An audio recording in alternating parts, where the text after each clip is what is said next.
hear the Democrats talk about increased production and the levels of production now. These projects don't happen overnight. They started during the Trump administration with the policies. Go back to the Obama administration where oil and gas production increased on state and private land, not federal land, because the Obama administration was against that. Then President Trump opened up more federal land. But on day one, this president, President Biden, signed executive orders to stop oil and gas leasing on federal land. He shut down the Keystone Pipeline. They have thwarted energy projects over and over, and this is another attempt to stop LNG export, and it hurts our friends and allies across the globe. I'd like to yield 1 minute to Mr. Balderson from Ohio.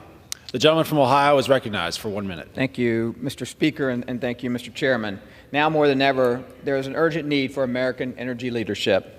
Yet, with the President's most recent announcement banning new American LNG exports, he will single-handedly undermine our energy sector and endanger our allies overseas. Rather than holding countries like China and Russia accountable, President Biden would rather play politics and appease the radical climate activists. Here are the facts.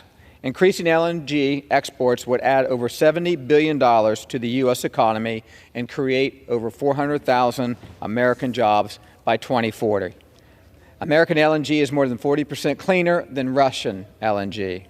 And since we've increased our LNG exports, domestic natural gas prices have remained affordable and stable despite record inflation. I'd like to thank August Pfluger for his work here, and I'd also like to thank our former colleague and my good friend Bill Johnson for leading on this legislation and LNG export issues for many years. Thank you, Mr. Speaker. I yield back. The gentleman from Ohio.